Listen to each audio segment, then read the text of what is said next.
So, what did I want to say? That I think I already told you that this is often what I use when I've got a really stubborn frozen shoulder or long COVID. Lot going on around the lower right lung with people who have had long COVID. So this is a great way to open up ribs, release a shoulder. Those clients that have their shoulders or their ribs like glued to their hips, this is a really great way to get into that. And I'm gonna show you some ways to like do it. It's kind of like muscle stripping on the neck, but it's different. So the first thing is positioning the client. So if I could have one of you lay with your head up here and I think face the wall. I'll have you take your necklace off if you don't mind. Get my cheat sheet here. Make sure I don't forget anything. So you're gonna be laying, facing that wall. I think that'll work well. No, that's actually pretty fine because a lot of times I end up on the table with you.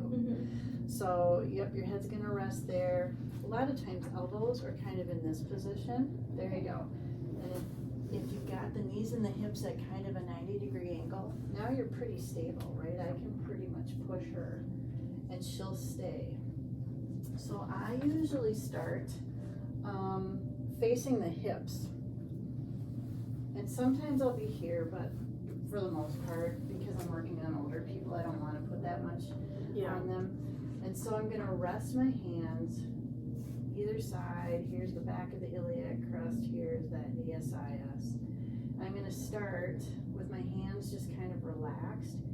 And then to hook that fascia, you sink in past the skin. So like if here's the skin, that's too light.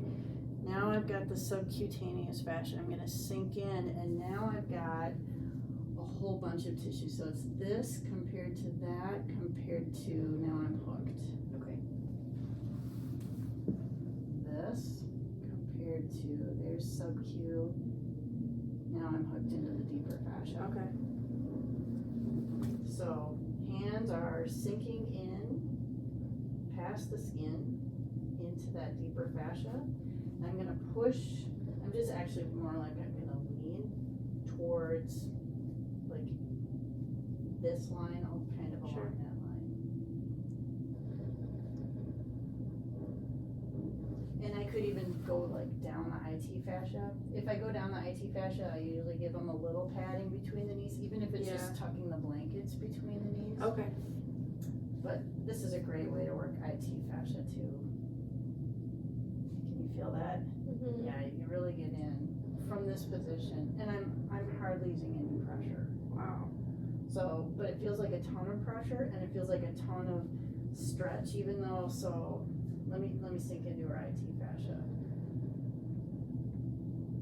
So I'm hooked, and I'm stretching it. How far do you think my hand is moving, Hannah? Not very far. Not very far. Oh.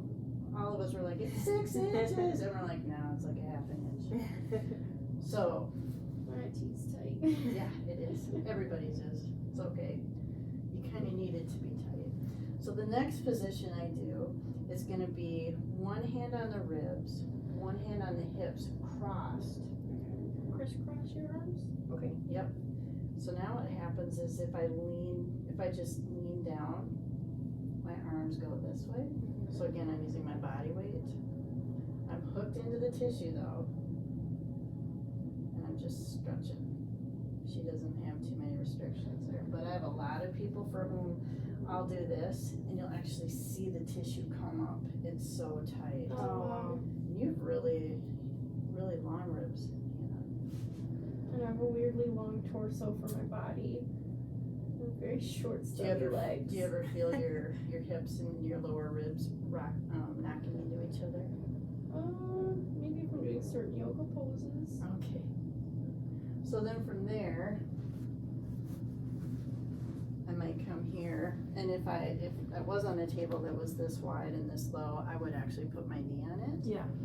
So now I'm gonna rest my hands. This hand is gonna go just underneath where the breast would be.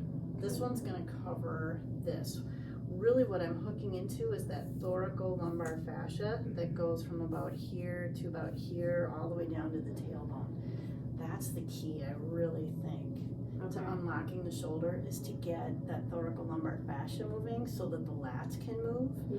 Because the lats end up kind of restricting that shoulder movement. So now my direction's gonna go like in the direction of her ear.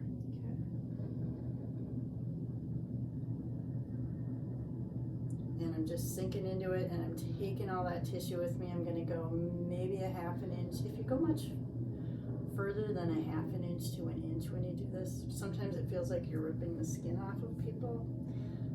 But this is where I check, and sometimes I'll do little circles and go, aha, it's hooking right there. This is where things are stuck down. So then I'll take my hands and I'll have my fingertips kind of end there to hook that specific piece. And now I'm lifting it towards her ear. We could throw in a movement here. So I could have her breathe in, and then I go with inhalation. So I'll be taking a nice deep breath in. So while she's inhaling, I'm pushing up. The other thing I could have her do is when I do that, I will have you reach your arm slowly over your head, your top arm over your head. Yeah. Do you feel how that changes it? Yeah, that's nice. Yeah. Okay, and relax.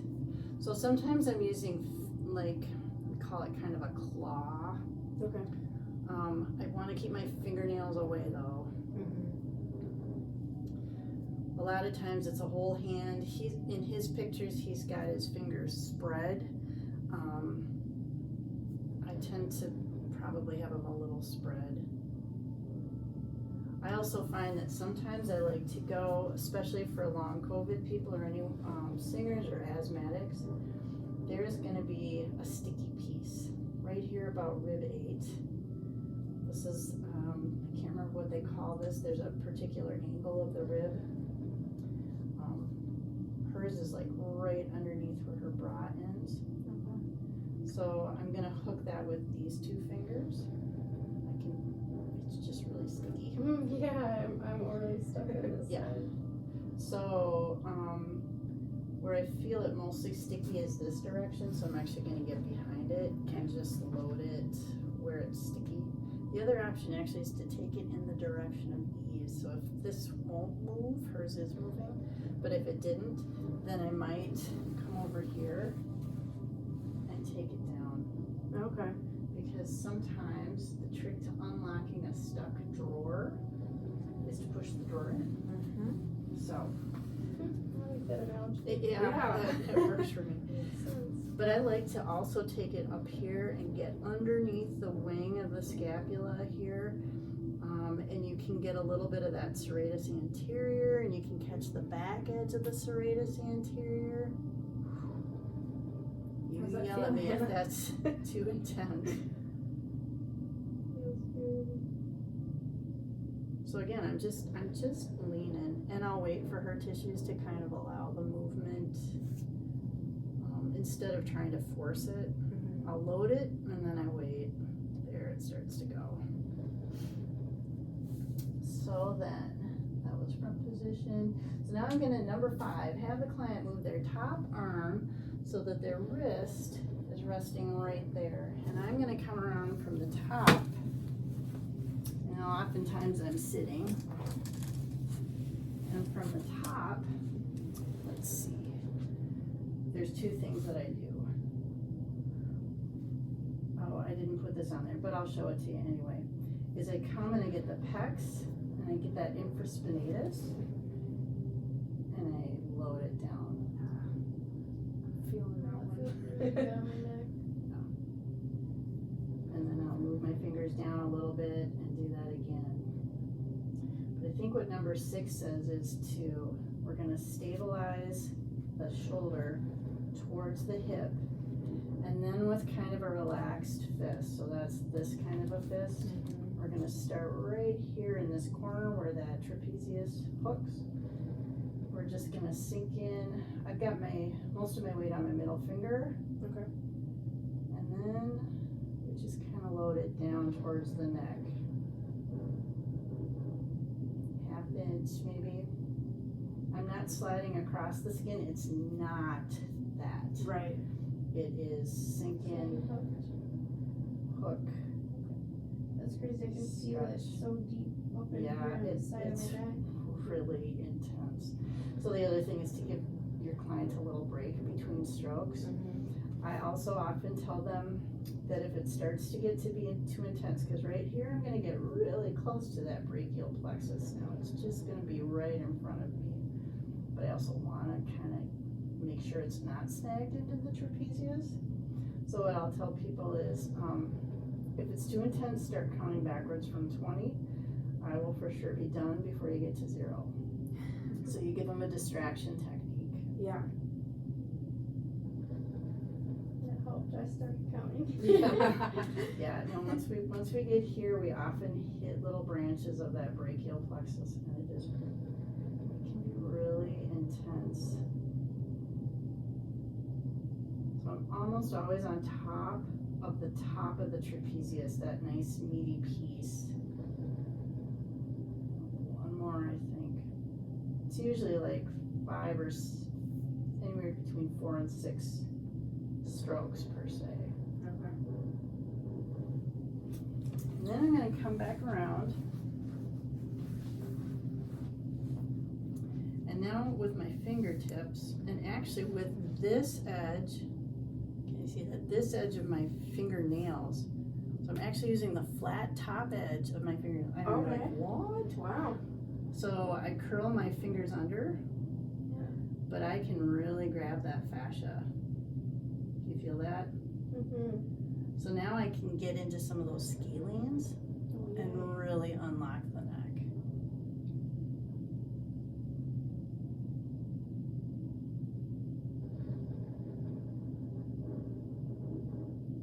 Yeah, you can feel the gristly pieces. You're tough, yeah. And you can do that all the way up even if you want and get into that. So this is like that posterior scalene. You can do a little cross fiber frictioning with the back of that nail. Okay. But it really hooks in pretty good. If you don't have it hooked, it'll just slide across the skin, but once you get past that superficial fascia, you're hooked in and you'll feel it. Oh, that's Such a weird, great tip. such a weird tool. And then the bonus, if you'd be so kind, is to go on your stomach, but hang your, you might be too short. So I usually work opposite the nose. Lean on the edge of the table, forearm, flat edge of the forearm. So now to get that top, I go right in between that superior medial border of the scap. You don't want to get it on the spine. It's easier directly on skin. Lean in, twist to hook. Okay. And now my back leg, I'm just pushing up with my toe. Okay. This is how you get that gristle that almost everybody has behind that left shoulder blade. Sink. Hook. I'm not putting all my body weight on her. She doesn't need it. She's a little body. And I'm pushing with my toe, the toe of my left foot, just to create the momentum. And then I'm stabilizing with the left hand if you're like what I'm doing with that.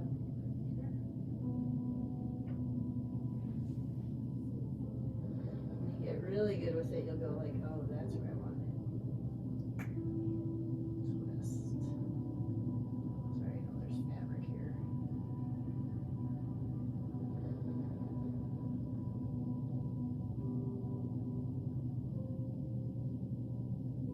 Really, I'm relaxed, and the only place that's tense right now is my calf. I'm pushing at my toe.